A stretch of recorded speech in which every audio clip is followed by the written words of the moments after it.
All right, Julie Post, welcome. Hi. How are you doing? So now you are a very special guest because you are the earliest of the early adopters. I think you were the very first tutor other than me to use Mathchops. So you got to see it in every iteration. But before we get into that, like maybe you can tell everybody, where do you live? What's your business like? What kind of teaching do you normally do?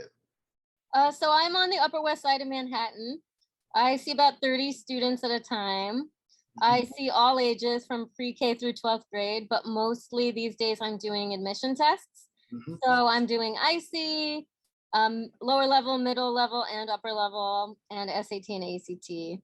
I don't have as many little ones anymore since they got rid of those tests. Right. Which is good. I get sick less, but I also do homework help and helping kids who have ADHD or dyslexia. A lot of my students who do test prep stay on for just academic support. Yep. And I would say my real sort of guiding principle is work hard, play hard. So I am pretty intense when it comes to my tutoring, but I also like to have a ton of fun. Yep. So I combine sort of the intensity with enjoying ourselves, which is where Mathchops comes in. Well, I think, yeah, you're different than a lot of the other guests I've had because a lot of tutors are really just SAT, ACT, and those kids are not necessarily as interested in games, although some of them can be. But like when you're working with those younger kids, particularly lower level IC, games are like super important. And I know Mathchop's not the only game that you've used. Like how do you think about games and like using them in your work? I love games. Sometimes there's not enough time to play enough games, but I try to save maybe 10 minutes at the end of my session to do either like a question race with my students. I play with them. It's really fun. Or I'm getting them to play together. Or I do math playground, or I love Gimkit and Kahoot. So I just, whatever it is to get the kids motivated to learn and study, I do. I do also assign them boring homework, practice tests and IXL lessons. I try to change it up a lot, just to give them a lot of variety, and just keep building their skills and keep them engaged. Yep. And for those who don't know, Question Race is actually a Mathchops game. It's kind of buried at the end of the feed, but that is a one-on-one, or actually, I guess you could have 4 players, up to 4 players. Really? Yeah. I didn't know that. Yep. So that's awesome. That yeah. is my favorite. That's my favorite activity in Mathchops. Oh, interesting. I do it with my students. We turn it on together and we just kind of like yell and scream through it like, oh, what about this one? Yes, can you get this one? Okay. Oh, do you know this one? Oh, proportions, you got this. Okay. Oh, I know this. Oh, shoot, I got distracted. I missed my question. I try to let them win. Yeah. So that's fun. I like that.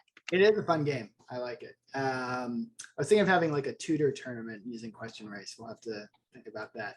I would totally fail. I'm on level 8.5 of IC. I can barely get through it.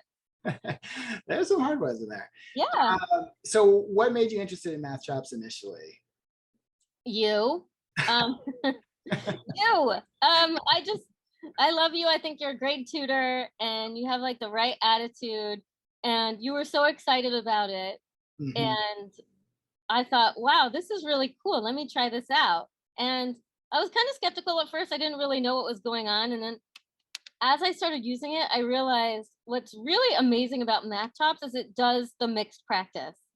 Like no other program does mixed practice like that. And that's really what kids need. Like you're totally on to something because kids are learning math one skill at a time and they learn it and they memorize it for the test and then they forget it and it falls out of their head. And then it's really frustrating for us as tutors because they don't remember it. So Mathchops just keeps all of those skills really fresh for the kids and it throws stuff at them in sort of this speed and accuracy kind of way. And that's what tests do.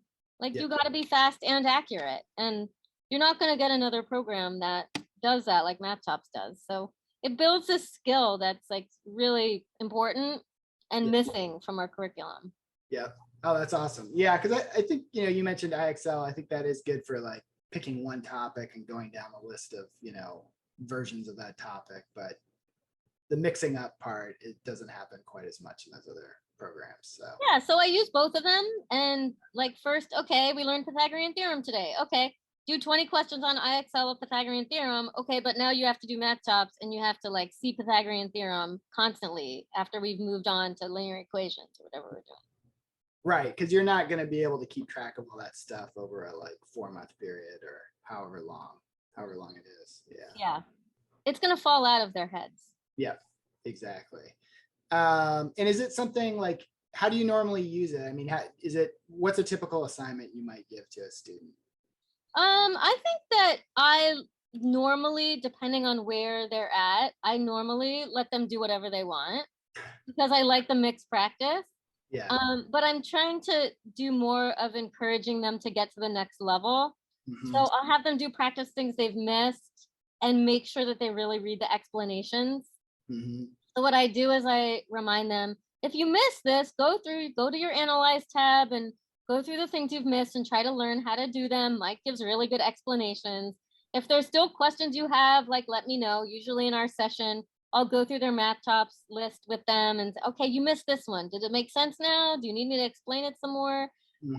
And then, so I have them do practice things they've missed and then either break the bank or whatever, question race with me or diamond dash, and then have them do the level challenge and see if they can pass it.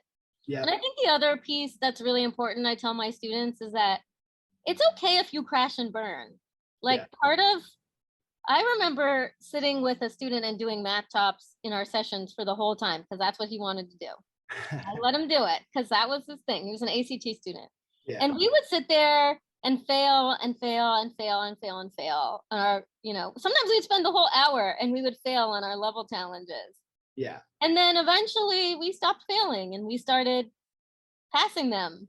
Yeah. And I think that that's a really important lesson too, that you just keep banging your head against it. Yeah. And then you pass and it's great. So that's also a really important lesson, I think, that it's okay to just keep going. You failed the level challenge, try it again, do it again. Practicing yes, do it again, over and over and over.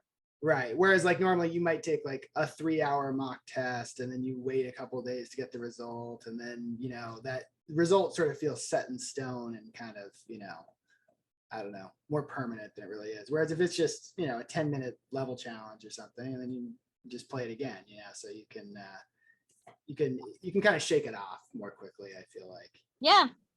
Yeah.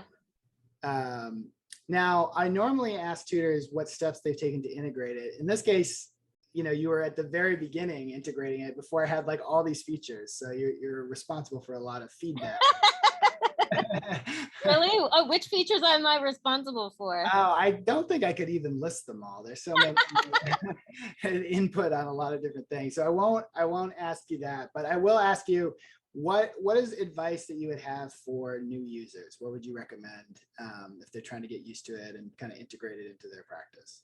That's a great question. I would normally tell the students, first of all, to just explore the different features.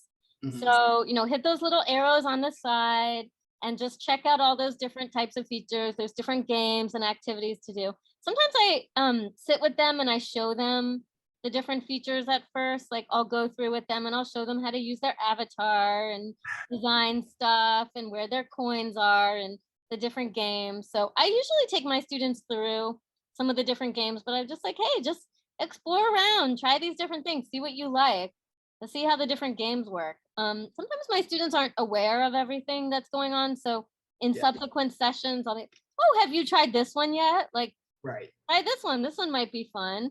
Yeah. I had a student yesterday who just tried break the bank and she's a 4th grader and she didn't get it how it worked at first. She thought the numbers on the bottom were the answers. She's like, my answer's not there. I was like, no, that's your betting. That's how much you can bet. You type in your answer. Oh, okay. This is really cool. Nice. So that's for students. And then let's say there was like a new tutor. What would you advise them to do to kind of get up to speed? I don't hire other people. I don't know. I would say just play with it. Yeah. You got to play with it and see how you like to use it. Yeah. I am not good at designing quizzes. I'm horrible at it. I would like to get better at it, but I'm not good at it. So I don't usually make my students quizzes. Yeah. I really feel like the more you do it, the better you get. And it doesn't matter what you do. You just need that program to throw like massive amounts of questions at you in different departments. Yep. and move up the levels. I could probably use the pin and save questions better than I do. Well, no, I mean, that is the main use of the program, is just like, it makes the games for you. It makes those quizzes for you so that you don't have to go and find them. So that quiz creation tool it's like an extra benefit, but it's not supposed to be like the main feature of the site, I guess. So. Oh, good. Because I feel like I should be doing that for my students, and I'm not. No, I mean, I know for myself, it's like 90% of it is actually just level challenge or category challenges, and just kind of going back and forth between those two. Yeah. Awesome. All right. Well, thank you very much for talking with me today, and I'm sure I'll be talking to you soon. Yeah, thanks. We're making Mathchops. We love it. We all call you Mathchops Mike. So you are Mathchops Mike, and you're sort of legendary in my tutoring practice. So we'll have to come to one of our icy parties and make a guest appearance. I do like ices. All right, cool. Well, thanks again. I'll talk to you soon. Pleasure.